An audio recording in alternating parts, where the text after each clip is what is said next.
Welcome to course number 4 of the Introduction to ROS. Today we're going to talk about ROS services, which are very similar to ROS topics, but it's a different mechanism that you'll learn about.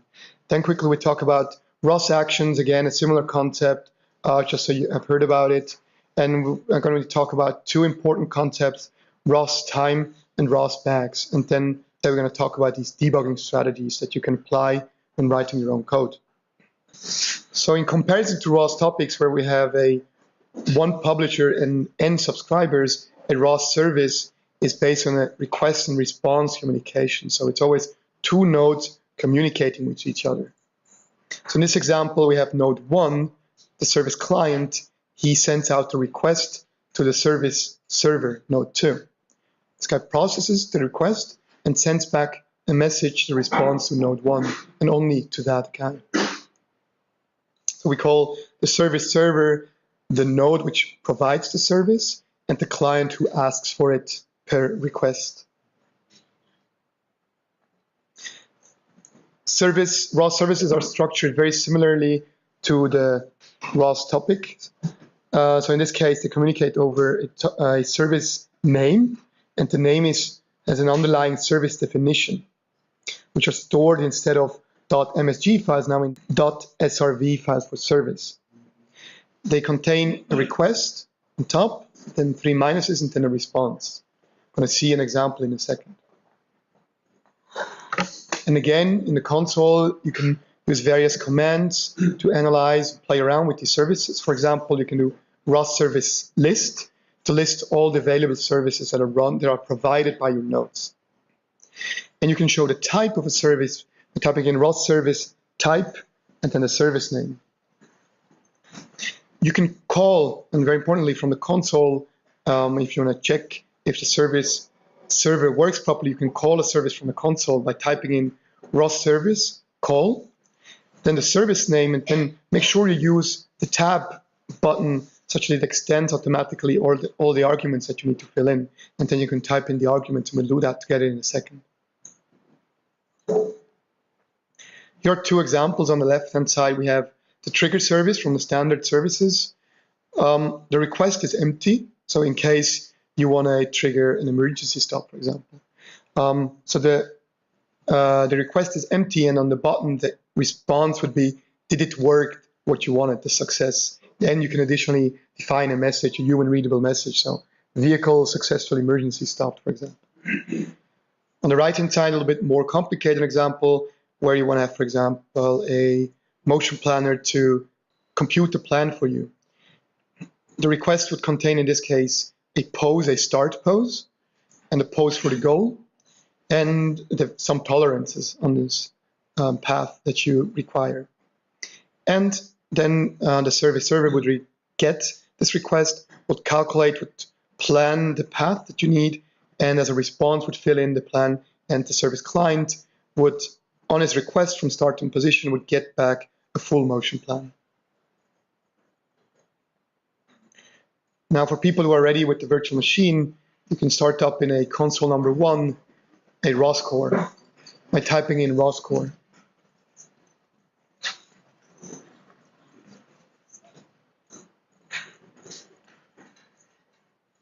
And then open a console number 2, or split the window. And then we're going to run the standard ROS CPP from the ROS CPP tutorials package. So you can type in ROS run ROS CPP tutorials add to ins server. It's going to start up a node which internally contains a service server which provides the functionality to add 2 integers. You type in ROS run ROS CPP tutorials add to int server. Then open a console number 3. Now we're going to analyze and call the service from the console.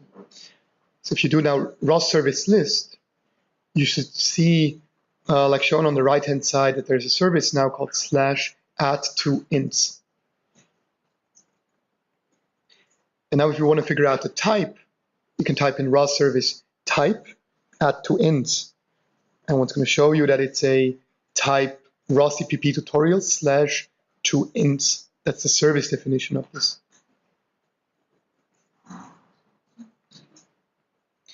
Now, if you want to see more details about this service definition, you can do ROS SRV for ROS service, show, and then you would give it now the type, which is ROS CPP tutorial / to ints. This command checks the service definition and shows you the contents of it. So in this case, it will be a to ints 64, A and B, the request. Then you have the 3 minuses to show the separation between request and response. And then you have the int 64, the sum, the result in the response. Now from the console, you can call the service yourself by typing in ROS service call, like we saw, the service name / add to ints, and to make sure to use the tab button. And then you can, for A and B, you can fill in 2 integer values. And then if you press enter, you're going to see that this runs and very quickly gets your response here. The sum out of 10 and 5 is 15. Okay, now we started a node which provides a service server, and we analyze it and called it from the console. If we look at the implementation, and if you want to build your own service server, here's an example of the node that we just launched, how it looks like in CPP. So on the bottom again, we have main function, which opens a node handle and then opens a service server, creates an object service from the node handle and says advertise service under the name add to ints. And then you see the callback function is add. And on top, you see where this add callback function is defined. So whenever the service server is called, whenever this service is called, a request sent out, and this callback function receives the request. And in the arguments, you see the request and the response. The request is where you get the data from, and the response is where you're going to fill in the result. So in this case, you see on top, very simply, it calculates the response by saying response.sum, which is what we saw in this definition. This is where he's supposed to fill in the sum, and says equals request A plus request B. And then it spits out some additional information. And on the very bottom, this is important. A service call can, for some reason, fail if you have an exception or it doesn't make sense. So typically, or you have to return a Boolean, you see in the callback function definition. So in this case, everything went smoothly, so it's going to return true. If in case the input doesn't make sense, you can also, or if it couldn't be received or something was going on, you can signal it by returning false, such that the sender, the client, the ROS service client, can know about that something went wrong. But in this case, since everything went smoothly, you return true. Now this is for the service server. Now I'm going to look at the client. So this node, we didn't use this, but this is going to call this add to ints service. So it creates the client by using again the node handle, and then calling this service client, which is templated over the type ROS CPP tutorials to ints. And then of course you also have to give it the name add to ints. And then you have to create now the service input, right?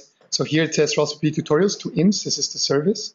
Then it says the request is my A, and it fills in the arguments, request A and B, and then calls this client that we created on top.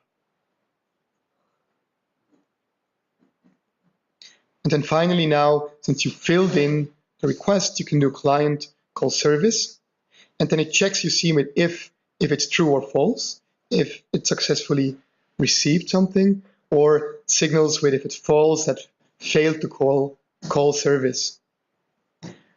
Importantly, in this service, you fill in the request, but you also get back the response with service.response. So it's one object holding the request and the response.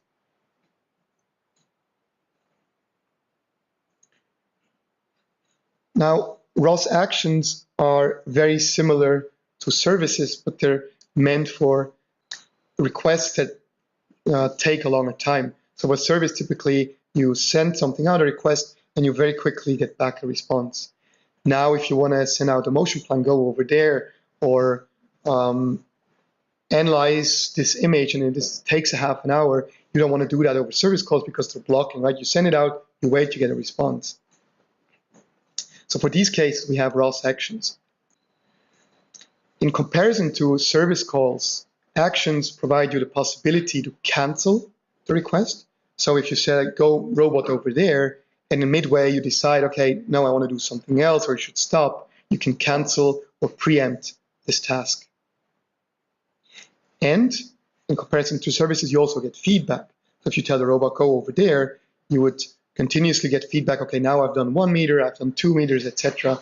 So it's a back and forth between the action client, which sends out the goal and has the possibility to cancel it, action server, which sends continuously feedback before it achieves the goal and then sends the result. So if you look at the structure of an action definition, on top, similar to services, we have a goal. Then again, the 3 minuses, and then if it's done, the result. But also in between, we have this feedback, additional feedback definition. And these files, action definitions, are stored in .action files.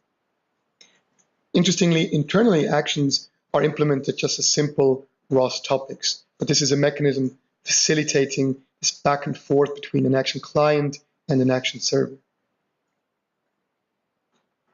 Here are 2 examples for an action definition. And the one on the left is a simple averaging mechanism. So you would tell it, here are my samples, and get me back the average, or give me back the mean and the standard deviation. So the result would be 2 floats saying, okay, this is the mean of your samples and the standard definition. Under the assumption that this would take a long time to calculate, you can get feedback on it by telling, okay, these are the samples that I've used, and this is the current mean and the standard deviation that I've calculated from your goal. And on the right-hand side, similar to what I said, go robot there, you would have a follow path action, which the goal for your sent robot would be the path. And the result in the end would be success. Yes, I made it there or not. But in the feedback, you would see, okay, I get the remaining distance out of, this was the initial distance, and I get the remaining distance. How far has the robot come out of the total distance he has to go? Okay. Now we talked about your ROS parameters, and we talked about ROS topics, and now we saw services and brushed on actions. I want to compare these 2 a little bit for which cases should be used what.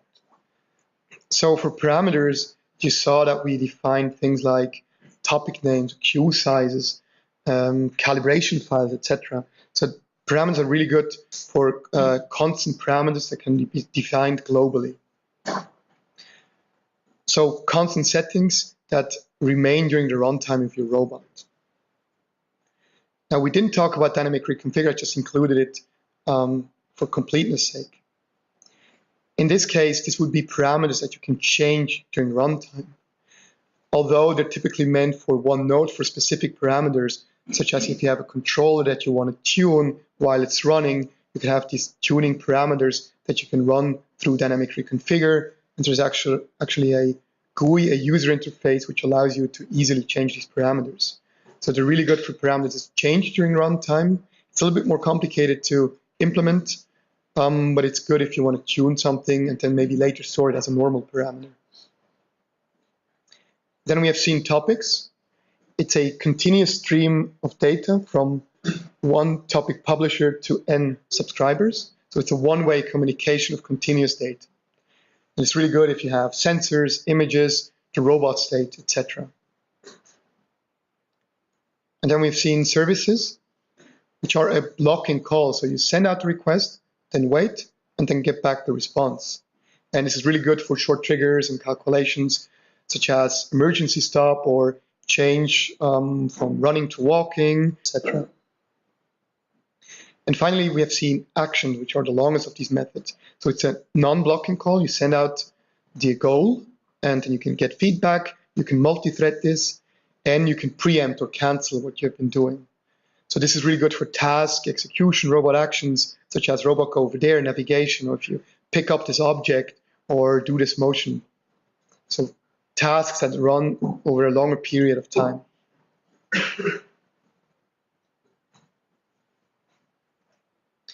Now, one important concept is the ROS time, which you have automatically already used in your system. I just want to talk a little bit about it, about the concept behind ROS time. So normally when you run your PC, ROS uses your CPU time, the system clock, which in the ROS language, it's called the wall time, because it's kind of like the real time that's on the wall. Now for simulations, or if you have a bag file, a playback of logged data, that it's convenient if you want to slow down or speed up your simulation, or if you want to pause the playback of your logged data. For these cases, ROS publishes the time on the topic /clock. Now, in order to tell your nodes that you should use this wall time, the real time, versus the one which comes, for example, from simulation, you have to tell it with a ROS parameter. And you do so by saying ROS param set, and then set this use sim time to true. And this was already done for you when you use Gazebo. It automatically sets this for you when you started. And we're going to see in 1 second, if you do ROS bags, if you use the option -- clock, it also provides you the time from the logged data. Now, importantly, once you start working with time in your C++ code, to take full advantage of this feature of simulated in real time, you should always, when you use time, use the ROS time APIs. So for example, there's a time object on the ROS time. If you have start time here, begin equals ROS time now.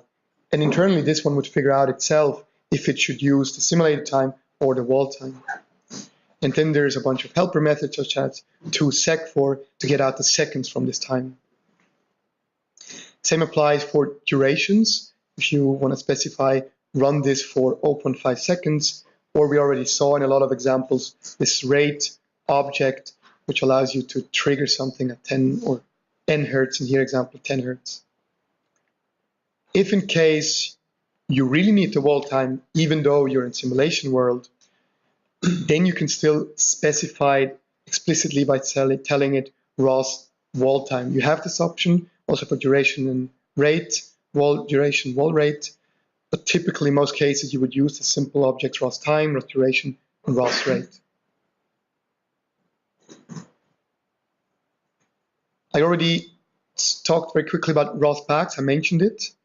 ROS bags are essentially a format for logging. So it's to store message data in a binary format, and typically they're signaled with this .bag format. So you cannot open them in a text editor since it's binary format, but you can read them with several tools. And it's a really convenient tool for recording data from your robot and your simulation, such that later you can analyze them, archive them, or play them back on your PC and see what happened with my robot. Now, like I said, you can record ROS bags yourself by telling ROS bag record, and the simplest version would be -- all. This option would tell it record all the topics that I run on my system. If you want to record only certain topics, you can do ROS bag record and just give it a list of those topics that you want to record. And you would see the recorder would start up, and you can stop it by pressing Control-C in the console that you opened to record it. And then the bags, once you stop it, are stored where you started recording, by default under a date and the time. So here 2017, blah, blah, blah, and the time.bag. Once you have this bag file that you recorded, you can play it back, or you can first look at information and say, to show information about it, you can do ROS bag info, and then the bag name that you just recorded and it will show you the contents, how many messages of which type are stored in this bag. To play back, to read this file and play it back, you can say ROS bag play and then the bag name that you recorded.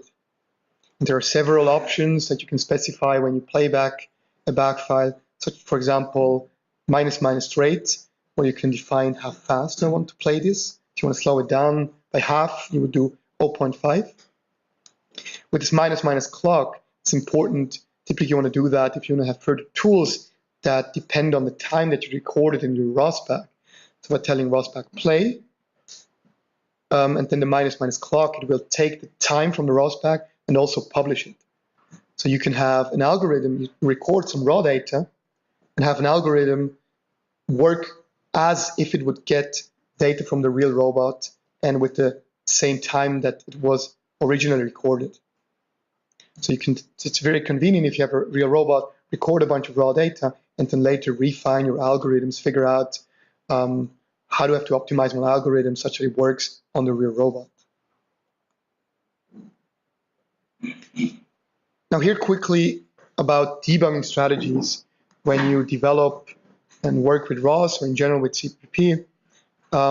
These are a couple of things that you can go through and practice yourself to debug your code. So first I want to talk about tools that you've already learned in this course. So what you have to do is make sure to compile your code often. After some changes, some major changes, where you're not 100% sure if this is going to work, compile and run your code, see what happens, and make sure that you catch bugs early during development. If you code for 2 hours and try to compile, it'll be very hard to get things to run because you're going to do a lot of mistakes, and one mistake will do another mistake, so it's going to be very hard to track down these bugs if you don't find them early. If you compile or run your code and you get an error, read the error message very specifically. Often it will exactly tell you on which line what happened. So don't just say, okay, there's an error, I don't know what it is, try to read it. I agree, often it is hard. Sometimes error messages don't make sense because it's also hard for the compiler to analyze these messages. But if there's a message, make sure, try to understand the compiler what it tries to do so that you can get a feel for where do I have to look if I get this error message. And once your nodes are compiling and running, but they don't show data or something doesn't work, make sure that your data flow is correct. For this, we learned tools like ROS node info, check on, is the subscriber actually running? On which topic is it subscribing? Is my service client doing the right thing? Can I call it from the console? You can do ROS topic echo. What's the content that my node is delivering? Why doesn't Arvis show something? How should Arvis show something if the content is all 0? Right? You can already see this from the console. And there's a tool, ROS WTF, to kind of analyze what's going on in your system. And of course, like we saw, Arcute graph, where you would see the layout of your nodes and how they're interconnected. If you have 2 nodes not connected, you know that the data flow is not correct.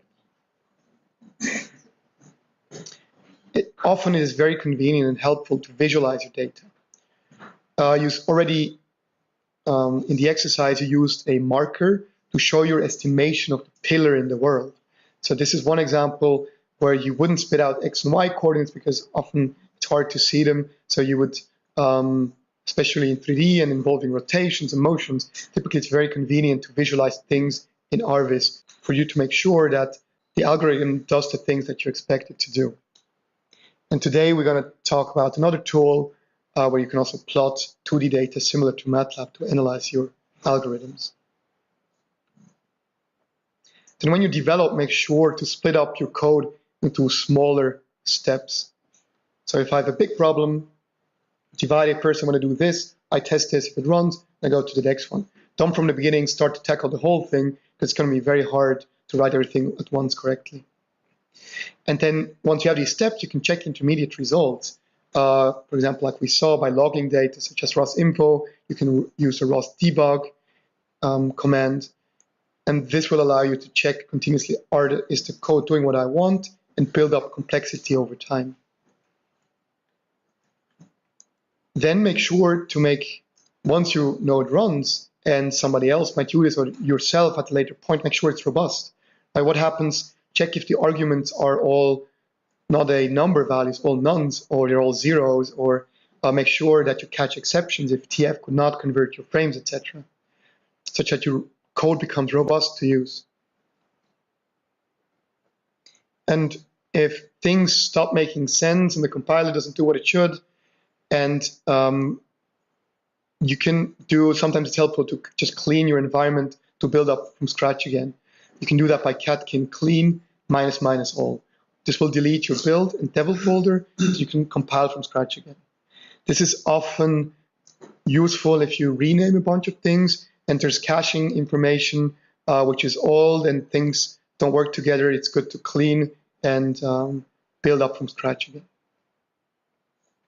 Now with these tools, you'll get very far, but in the future, if you're interested, there's a bunch of other tools that you can learn too. We saw that we now always built in release mode. We already set this up in the virtual machine for you in the catkin configurations. You can build in the debug mode by specifying CMake build type debug. This is useful if you want to go step by step through your code, and then you can use the tools like GDB or Volgrind to, if you have an exception, to catch it and show you where did this happen in my code.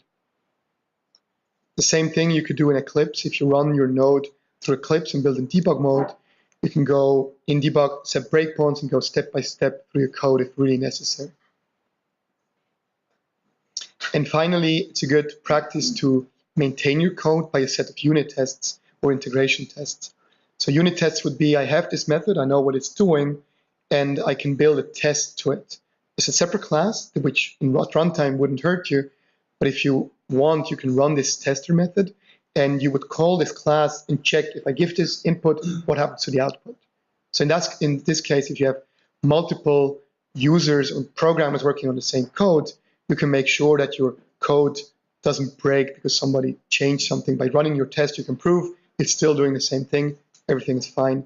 And same goes for integration tests. If you have a complex system, you can build these ROS integration tests, and we'll see some of those in the use case on Thursday, where you run essentially the whole robot, entire algorithms, and check, is the robot actually doing what I want? So you don't have to do this manually. You can automate it on the server, etc., to make sure that if you work in a big group, your code is healthy and it works. So in the future, if you do your own project, we encourage you to use native Ubuntu, because out of performance reasons. And we put down a manual on the very bottom of this course website, which says setting up a developer's PC, which gives you a PDF where we described what were the steps that we did on the virtual machine, such that you can configure your own PC exactly the same as you were used to hear from the course natively on your own Ubuntu. So if you do a coursework, check out this manual to set up your PC. Here again, the links for further reference. And with that, I'm at the end of course 4. And this was all the theory that you're going to learn about ROS. And next time we'll have the case study. Then we'll have Martin giving you the introduction to exercise 4. We will start with the RQT multiplot. And for this, we will plot the pose in the position of the robot in the XY plane. So first, just as info, what we have used so far to get the position of the robot. So always in the background, in the simulation, there was already running a ECAF localization node, which can take different inputs. In our case, it takes the wheel odometry of the robot and the IMU as input and gives you out the pose and the velocity of the robot. So if you run the simulation, you can either run the simulation from exercise 1 or 2, where you have the teleop twist keyboard node as input. So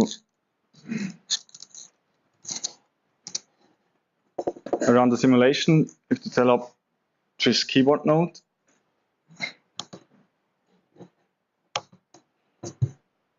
And if we see what is running here, there's already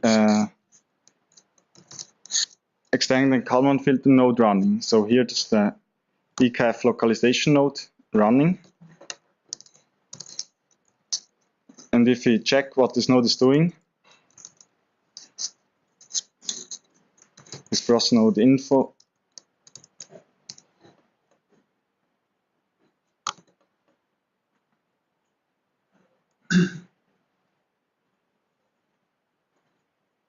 you can see this node is subscribing to the wheel odometry from Husky Velocity Controller ODOM and to the IMU data. And it's publishing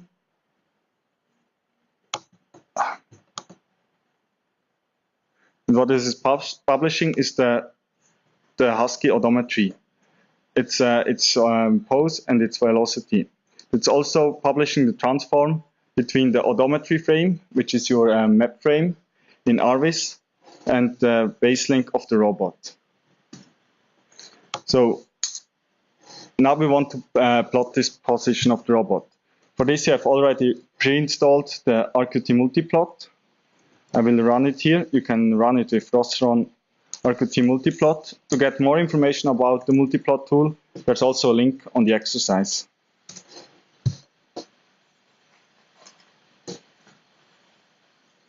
Here you can see the multiplot. And if you want to add a plot, you can here configure one. Give it a title. So let's call it Husky position. And then add a curve to the plot. So that will be the XY position.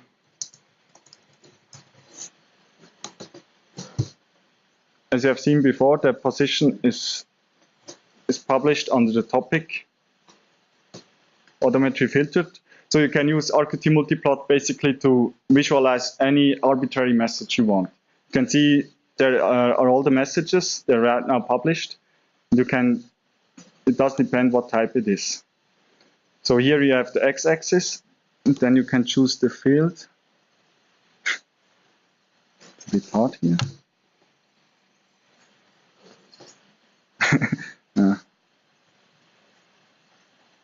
Kann man das indizieren? It's a bit too small on the screen.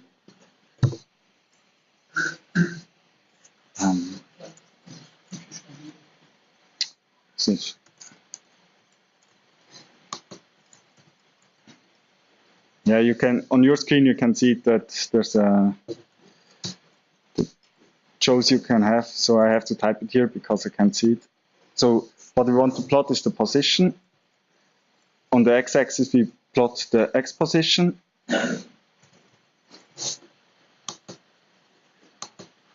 And on the y-axis we plot the y position.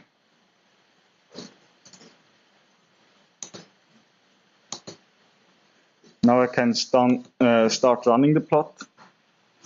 And yeah, I have to do it. Now I will drive a bit with the Husky. I can't show it both on the same screen, unfortunately. And then if I go back to the RQT multiplot, you can see the path that the Husky covered so far. So, and then we can save this configuration if you want. So it will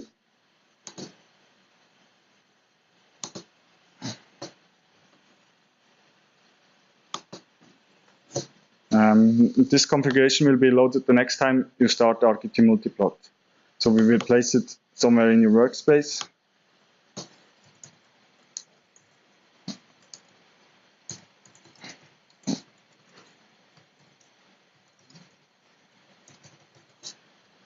You can save this configuration.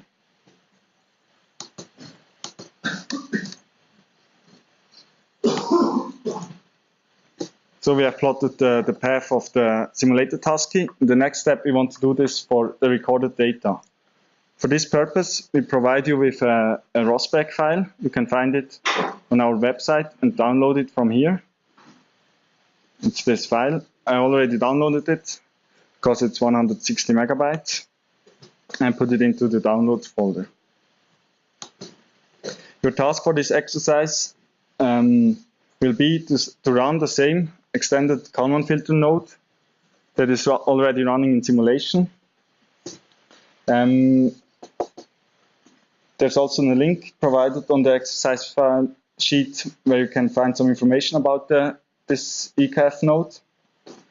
But basically what you need is that you have the same configuration as in simulation.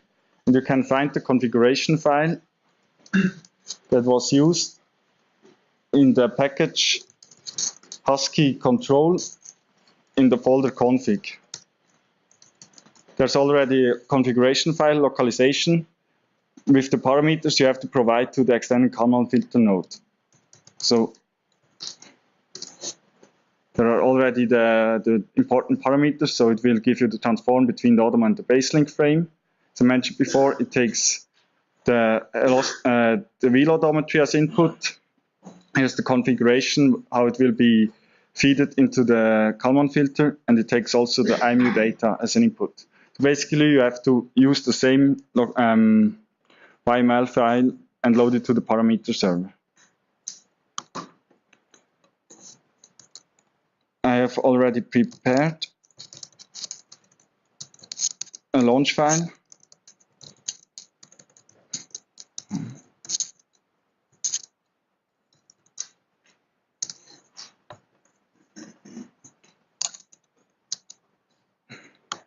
That is running this filter. So if you check what is running here,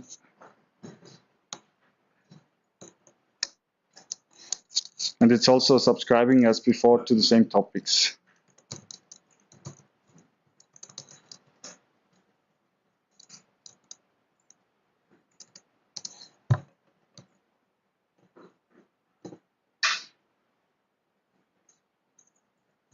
So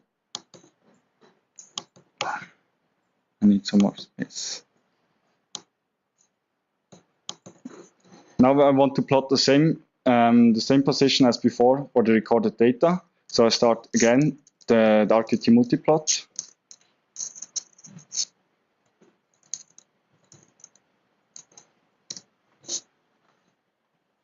You can see the configuration we saved before is still here as a default configuration. And then I will go to the back file, which is saved in the folder downloads. And I will play it. Important here is that you use the flag --clock. So now the back file will publish its time. And I set the parameter use sim time to true. It's very important. It's also a hint on the exercise sheet that you set it to true. So the other nodes, like the extended Kalman filter, know that they have to listen to the simulated time. So if I play the back file, I have also the start plotting here. Another tip is if you press space, you can start and stop playing the back file. So now you can here see the position on the recorded data. We recorded the data ourselves with a Husky robot that we have in the lab on a large field. You can see here the path.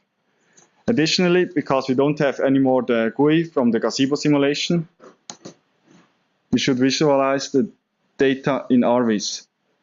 For this, you can use the TF, so you can see how the frames are moving, and you can also use the robot model. So far, the robot model was loaded to the parameter as soon as you launched gazebo simulation. Now you have to load it by yourself to the parameter server, the robot description. But you can find how it's done in the package Husky gazebo in the launch file spawnhusky.launch. It's also written on the exercise sheet where you can look it up. I will relaunch this one. Now that you have the localization of the robot from the recorded data, I can also show you. That's what it should look like in the end. That's the travel path of the recorded Husky robot.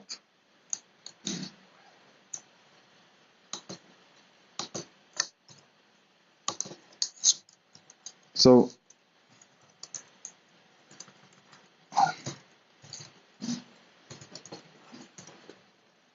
this back file not only in tab ROS-spec info, you can see what this spec file contains. It not only contains the same wheel odometry and IMU data as the simulated robot, it also contains some laser data which you can visualize as soon as you have the localization of the robot, because this laser data is in respect to the robot. So if we restart here,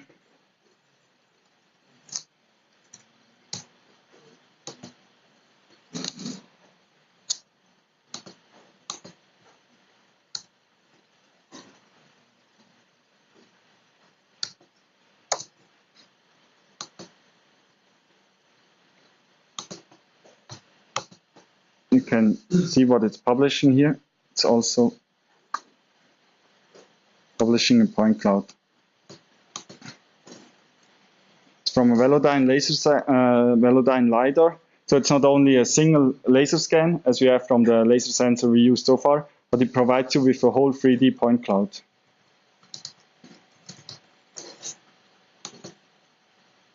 So now I'll play the back.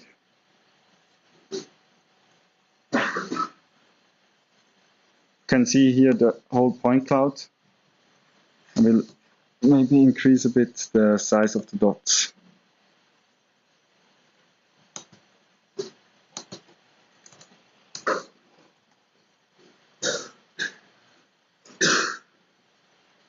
So this is how it should look like.